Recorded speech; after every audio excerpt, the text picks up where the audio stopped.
नमस्कार दोस्तों, स्वागत है आपका आपके YouTube चैनल करें स्टडी IQ में। आज हम 31 अगस्त 2020 की नेशनल करंट अफेयर करेंगे, जो आने वाले दिल्ली पुलिस एग्जाम्स और ऑल गवर्नमेंट एग्जाम के लिए अति महत्वपूर्ण है। और इस वीडियो की PDF वीडियो के नीचे डिस्क्रिप्शन में मिलेगी। हमारा आज का पहला प्रश्न है, हाल ही में किसने राष्ट्रीय GIS सक्षम भूमि बैंक प्रणाली की शुरुआत की? हमारे डॉक्टर हर्षवर्धन ने, पीयूष गोयल ने, अमित शाह ने, स्मृति ईरानी ने। इसका सही आंसर है पीयूष गोयल ने। केंद्रीय वाणिज्य और उद्योग मंत्री पीयूष गोयल ने राष्ट्रीय GIS सक्षम भूमि बैंक प्रणाली की शुरुआत की है। इस प्रणाली को राज्य के उद्योग मंत्रियों, केंद्र शासित प्रदेशों के प्रशासकों एवं केंद्रीय तथा राज्य सरकारों के वरिष्ठ अधिकारियों के साथ आयोजित वर्चुअल मीटिंग के दौरान लॉन्च किया गया। इस पहल का समर्थन invest India, national centre of Jio informatics, राष्ट्रीय गवर्नेंस विभाग, इलेक्ट्रॉनिक्स एवं सूचना प्रौद्योगिकी मंत्रालय तथा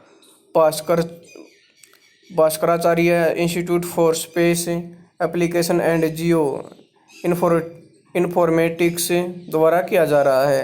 राष्ट्रीय GIS सक्षम भूमि बैंक प्रणाली का विकास राज्य GIS प्रणालियों के साथ औद्योगिक सूचना प्रणाली के समेकन द्वारा किया जा रहा है। प्रारंभ में इस प्रणाली को 6 राज्यों में लॉन्च किया गया है।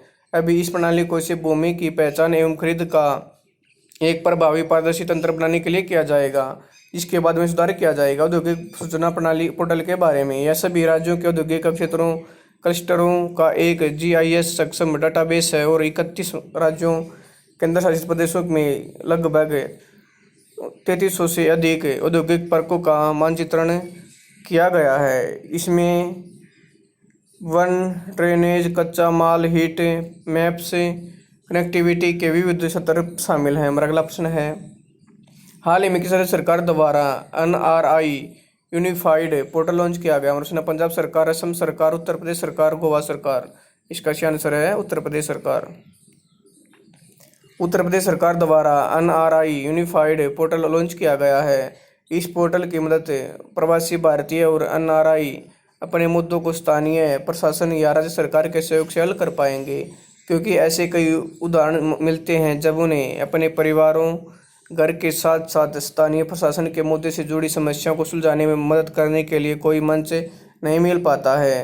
राज्य सरकार दुनिया के विभिन्न देशों में कार्यरत राज्य के प्रवासी श्रमिकों का एक डेटाबेस भी तैयार करेगी, जो किसी भी आपात स्थिति के दौरान सहायता प्रदान करने में मदद करेगी।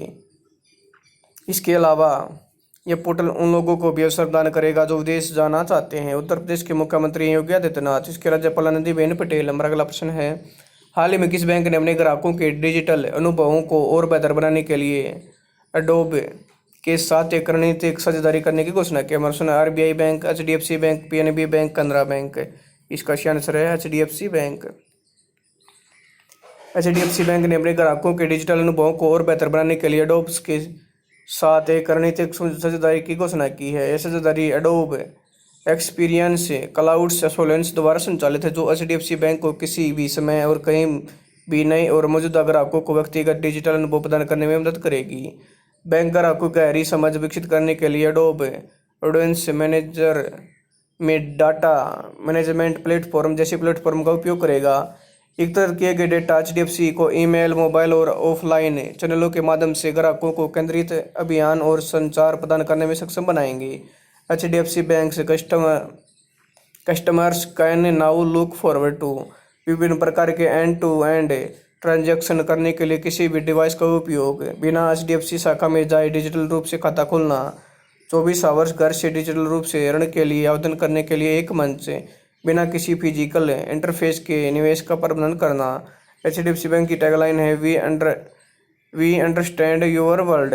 इसकी मुख्यालय है मुंबई, महाराष्ट्र में। हमारा अगला प्रश्न है, हाल ही में किसने भारतीय पुरातत्व सर्वेक्षण के 7 नए सर्कलों की घोषणा की? हमारा प्रहलाद सिंह पटेल, सत्यपाल मलिक, डॉक्टर हर्षवर्धन, सौरभ गांगुली।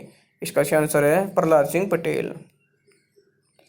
केंद्रीय संस्कृति और पर्यटन राज्य मंत्री प्रहलाद सिंह पटेल ने भारतीय पुरातत्व सर्वेक्षण के 7 नए सर्कलों की घोषणा की। ये नए सर्कल मध्य प्रदेश, तमिलनाडु, उत्तर प्रदेश, कर्नाटक, पश्चिम बंगाल, गुजरात में बनाए गए हैं। 7 नए सर्कल के साथ मंत्री ने कर्नाटक में हम्पी मिनी सर्कल को पूर्ण सर्कल में बदलने की घोषणा की है। यहाँ सभी 7 नए सर्कलों की सूची दी गई है। तमिलनाडु में त्रिची, पश्चिम बंगाल में रायगंज, गुजरात में राजकोट, मध्य प्रदेश में जबलपुर, उत्तर प्रदेश में झांसी, उत्तर प्रदेश में मेरठ, कर्नाटक में एमपी।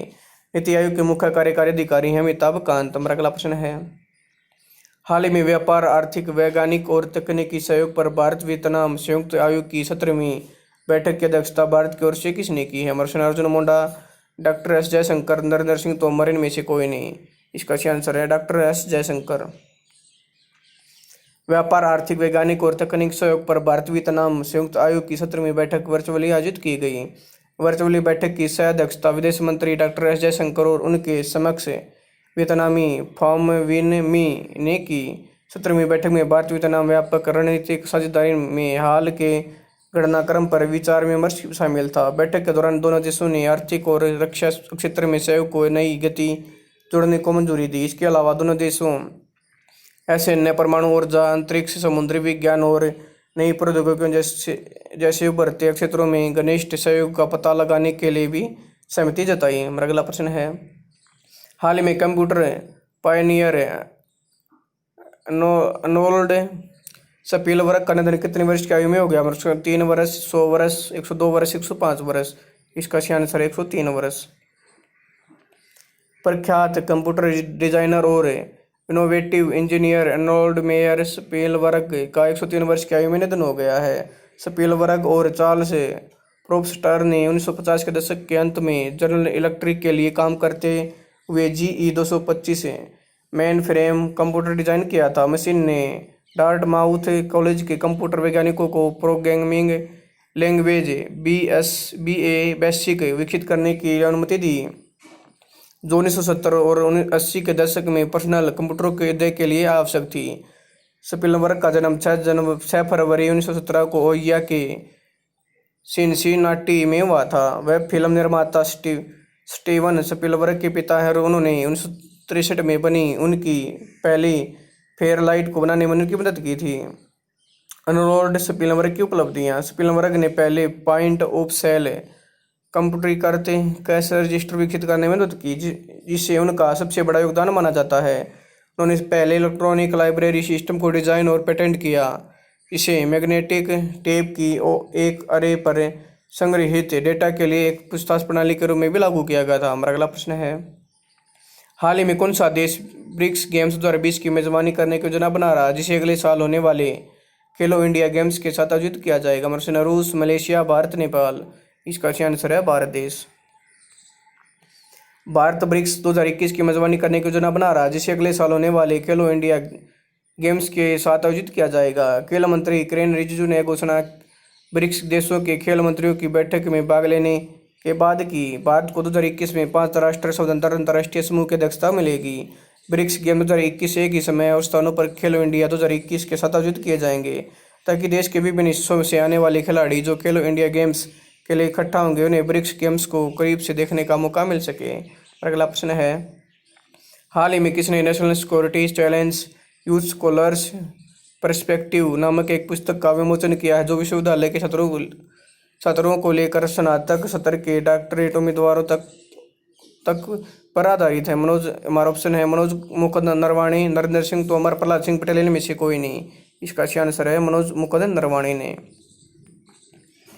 भारतीय सेना प्रमुख जनरल मनोज मुकुंद नरवाणे ने national security challenge youth scholars perspective नामक एक पुस्तक का विमोचन किया है, जो विश्वविद्यालय के छात्रों को लेकर स्नातक सत्र के डॉक्टरेट उम्मीदवारों तक पर आधारित है। इस पुस्तक को army think tank centre for land warfare studies द्वारा प्रकाशित किया गया है। किताब के बारे में, इस पुस्तक में राष्ट्रीय सुरक्षा से संबंधित विभिन्न विषय हैं। इसका उद्देश्य इस देश के युवाओं के बीच रणनीतिक सोच विकसित करना है। यह पुस्तक 1971 के बाद पाकिस्तान युद्ध के रणनीतिकार फील्ड मार्शल सैम मानेकशा को श्रद्धांजलि है, जिसके परिणामस्वरूप बांग्लादेश आजाद हुआ था। यह पुस्तक 2018-19 फील्ड मार्शल मानेकशा निबंध प्रतियोगिता पुरस्कार विजेताओं के कुछ चुनिंदा निबंधों का एक संग्रह है, जिसे 3 विषयों में विभाजित किया गया है, अर्थात भारत की राष्ट्रीय सुरक्षा की वैचारिक समझ और पहलुओं, तकनीकी विकास, साइबर खतरे और सुरक्षा और राष्ट्रीय, क्षेत्रीय और वैश्विक अनुभव।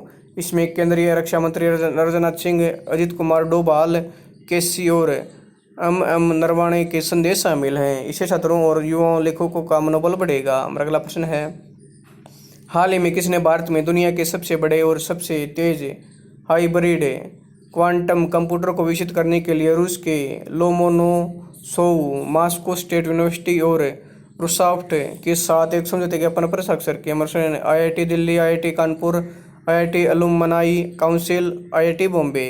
इसका सही आंसर है IIT अलुमनाई काउंसिल ने।